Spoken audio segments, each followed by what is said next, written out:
अऊज़ु बिल्लाहि मिनश्शैतानिर्रजीम बिस्मिल्लाहिर्रहमानिर्रहीम।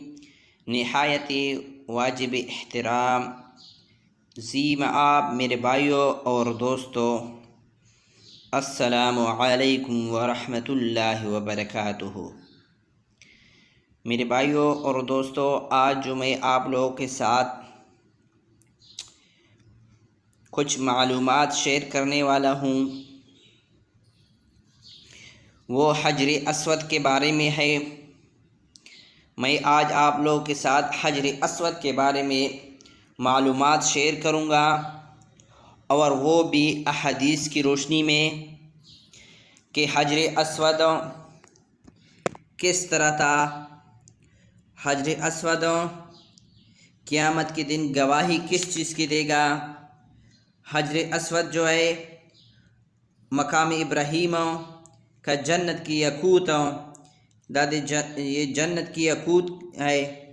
मेरे भाइयों, इसके बारे में मैं आज आप लोगों के साथ मालूमात शेयर कर रहा हूँ, वो भी अहदीस की रोशनी में। मेरे भाइयों, इससे पहले अगर आप लोग मेरे इस चैनल पर नए हो तो मेरे इस चैनल को सब्सक्राइब करना ना भूलिए और बिल का नोटिफिकेशन ज़रूर ऑन करें, ताकि इस तरह की हर अच्छी और नई वीडियो आप लोगों तक नोटिफिकेशन के ज़रिए पहुंच सके सबसे पहले।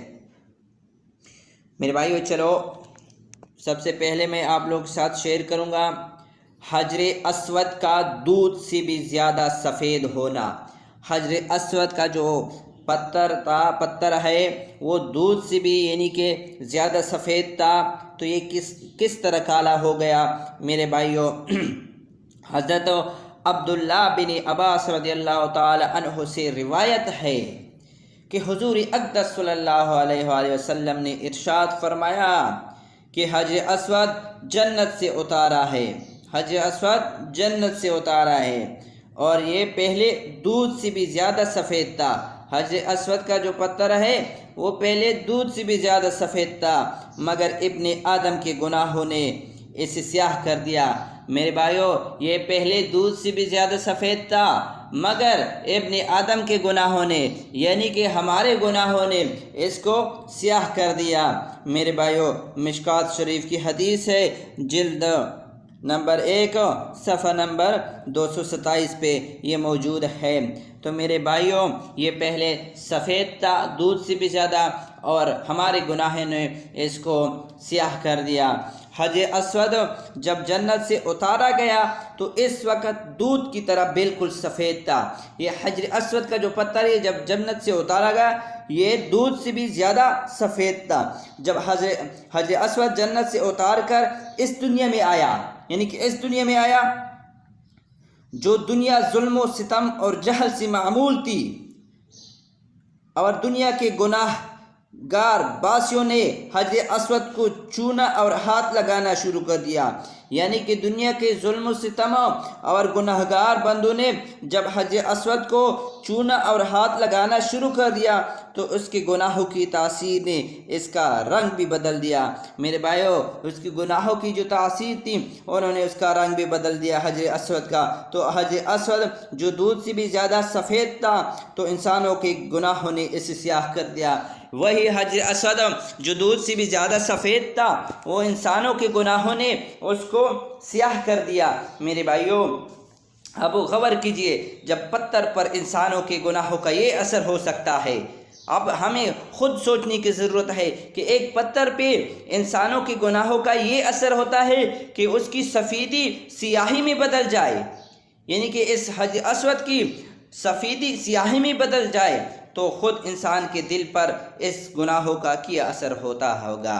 तो मेरे भाइयों, फिर ख़ुद सोच ले कि इन गुनाहों का असर इंसान के दिल पर क्या होगा, किस तरह असर करेगा। इसलिए हर वक्त गुनाहों पर तौबा करते रहना चाहिए। यानी कि मेरे भाइयों, इस वजह से हर वक्त अपने गुनाहों पर तौबा करना चाहिए। कहीं ऐसा ना हो कि गुनाहों की वजह से दिल बिल्कुल स्याह ना हो जाए। खुदा ना खास्ता ऐसा ना हो जाए कि हमारे गुनाहों की वजह से हमारे दिल बिल्कुल सियाह हो जाए। मेरे भाइयों, हमें सबको चाहिए कि हर वक्त तौबा इस्तग़फ़ार करना चाहिए, चाहे गुनाह करें या ना करें, लेकिन तौबा इस्तग़फ़ार का कसरत से किया करें।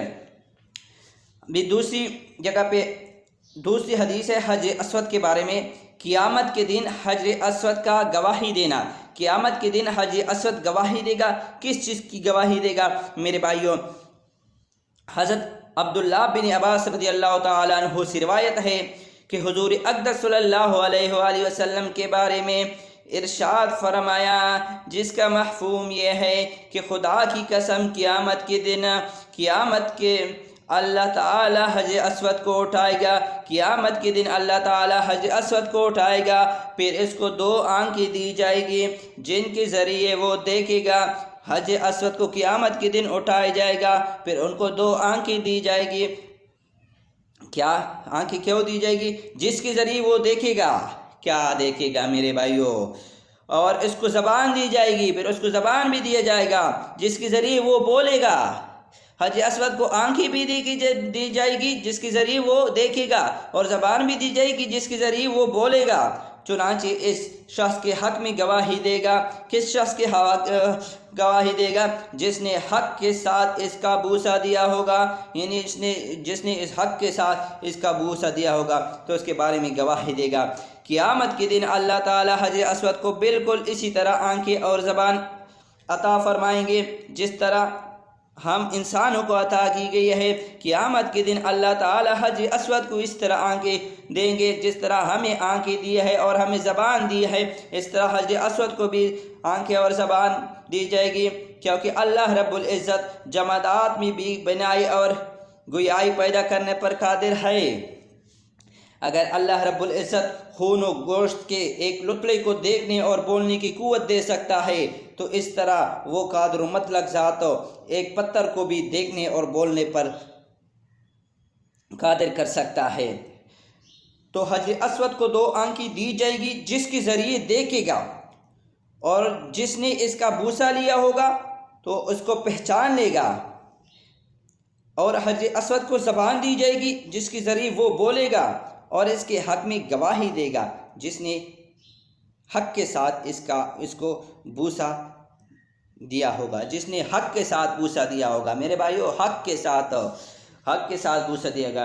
हाँ, जिसने हक़ के साथ बूसा दिया होगा, इसका मतलब यह है कि जिस शख्स ने ईमान, सदक और यकीन के साथ और मतलब तलब सवाब की खातिर हज अस्वद को बूसा दिया होगा, क़ियामत के दिन हज अस्वद गवाही देगा कि या अल्लाह, इस शख्स ने मुझे बूसा दिया था तो इसकी बख्शिश फरमा। मेरे भाइयों, इतनी बड़ी गवाही है हज अस्वद की। हम सबको चाहिए कि कोशिश करें कि अल्लाह ताला हमें तौफीक दी हज अस्वद की बूसा लेने की। मेरे भाइयों, जब तीसरी हदीस है हज अस्वद और मकाम इब्राहीम का जन्नत की यकूत होना। मेरे भाइयों, यकूत होना, ये जन्नत की यकूत का होना। मेरे भाइयों, ये जन्नत की यकूत, अभी इसके बारे में हज़रत अब्दुल्लाह बिन उमर रज़ियल्लाहु ताला अन्हु से रिवायत है, फरमाते हैं कि मैंने हुज़ूर अक़दस सल्लल्लाहु अलैहि वसल्लम से सुना, आप सल्लल्लाहु अलैहि वसल्लम फरमा रहे थे कि हज अस्वद और मकाम इब्राहीम जन्नत की यकूतों में से 2 यकूत है। अल्लाह ताला ने इनका नूर उठा लिया। अगर इनका नूर बाकी रहता और ना उठाया जाता तो मशरिक़ व मग़रिब के दरमियान सारी चीज़ों को रोशन कर देता। मेरे भाइयों, अल्लाह ताला ने हज अस्वद और मकाम इब्राहीम का नूर उठाया है। अगर इनका नूर ना उठाता, बाकी रहता, तो मशरिक़ व मग़रिब के दरमियान सारी चीज़ों को रोशन कर देता। मशरिक़ और मग़रिब के दरमियान जितनी भी चीज़ें हैं उनको रोशन कर देता। मेरे भाइयों, इस हदीस पाक से ये वाज़ेह होता है कि हज अस्वद और मकाम इब्राहीम दोनों जन्नत की यकूत है और जन्नत से इनको उतारा गया है। इन दोनों का इतना नूर था कि अल्लाह ताला इनका नूर ना मिटाते और इनको नूर जैसे पहले था बाकी रखा जाता तो मशरिक़ और मग़रिब के दरमियान सारी चीज़ों को रोशन कर देता। ये हदीस पाक अपने ज़ाहिरी मानी पर महमूल है, इसमें ज़रा बराबर भी शक नहीं है। मेरे भाई, इस हदीस में ज़रा बराबर भी शक नहीं है। ये मिशकात शरीफ की हदीस है और जिल्द नंबर 1 और सफ़द नंबर 227 पर मौजूद है। मेरे भाइयों, अभी हज अस्वद के बारे में बूसा देते हुए हज़रत उमर रज़ियल्लाहु ताला को मुखातिब होना। हज़रत उमर रज़ियल्लाहु ताला मुखातिब हो गए जब हज अस्वद को बूसा देते कि हज़रत अब्बास बिन राबिया रहमतुल्लाह अलैह ताबी फरमाते हैं कि मैंने देखा कि हज़रत उमर रज़ियल्लाहु ताला अन्हु हजर अस्वद को बूसा दे रहे थे। कि क्या देखा? हजर अस्वद को बूसा दे रहे थे और हजर अस्वद को मुखातिब होकर फरमा रहे थे, इसमें कोई शक नहीं कि मैं जानता हूँ कि तू एक पत्थर है और ना तो कोई नफ़ा पहुँचा सकता है और ना कोई नुकसान। अगर मैंने रसूलुल्लाह सल्लल्लाहु अलैहि वसल्लम को तुझे बूसा देते हुए ना देखा होता तो मैं कभी भी तुझे बूसा ना देता, हज़रत उमर फ़ारूक रज़ियल्लाहु ताला अन्हु का ये इरशाद इस एतक़ादी और अमली गुमराही को रोकने के लिए था कि कहीं बाज़ नौ मुस्लिम या कमज़ोर ईमान वाले इस हज अस्वद को पूछने ही ना लग जाए। मेरे भाइयों, इसने ये अल्फाज क्यों कहे और किस वजह से कहे, ये इसकी भी मेरे भाइयों इस वजह से कहे कि कहीं जिसका ईमान कमज़ोर है, जिसका ईमान जो है वो इतना पुख्ता नहीं है, कमज़ोर मुस्लिम है, तो ऐसा नहीं कि उस पत्थर को वो पूछने लगे, यानी कि उसकी इबादत करने लगे। चुनांचे इस इरशाद से उमर फ़ारूक रज़ियल्लाहु ताला अन्हु की मुराद यही थी कि ये पत्थर बज़ाते खुद ना किसी को नफ़ा पहुँचाने का मालिक है और ना ही किसी को नुकसान पहुँचाने का मालिक है। अगर हज अस्वद की ज़ात से कोई नफ़ा पहुँचता है तो सिर्फ़ इसी हद तक कि रसूलुल्लाह सल्लल्लाहु अलैहि वसल्लम के हुक्म की तामील में इसको चूमने का सवाब मिलता है। मेरे यह रसूलुल्लाह सल्लल्लाहु अलैहि वसल्लम की हुक्म की तामील में यानी कि सवाब मिलता है।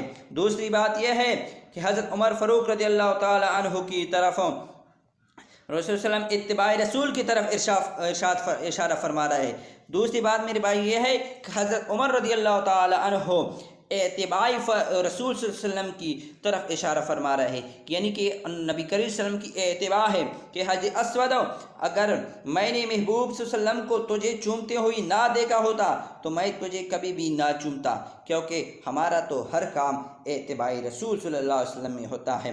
उमर रज़ियल्लाहु ताला अन्हु क्या फरमाते हैं? वो ये फरमाते हैं कि मैं कभी भी आपको ना चूमता अगर मैंने रसूलुल्लाह सल्लल्लाहु अलैहि वसल्लम को चूमते हुए ना देखा होता। और साथ ये फरमा रहे हैं कि हमारी तो हर इत्तिबा जो है वो रसूल सल्लल्लाहु अलैहि वसल्लम के हर जो है हम रसूल की इत्तिबा करते हैं। इसलिए मेरे भाइयों हमें चाहिए कि हम रसूल सल्लल्लाहु अलैहि वसल्लम की इत्तिबा करें और इसकी सुन्नत पर अमल पेरा हो जाए। व आखिर दवाना अनिल हम्दुलिल्लाहि रब्बिल आलमीन। मेरे भाइयों, इस वीडियो को आगे शेयर भी करें अपने दोस्तों के साथ और इस पर अमल करने की कोशिश भी करें। अल्लाह ताला से दुआ है कि हम सबको हज अस्वद का बूसा नसीब फरमाए।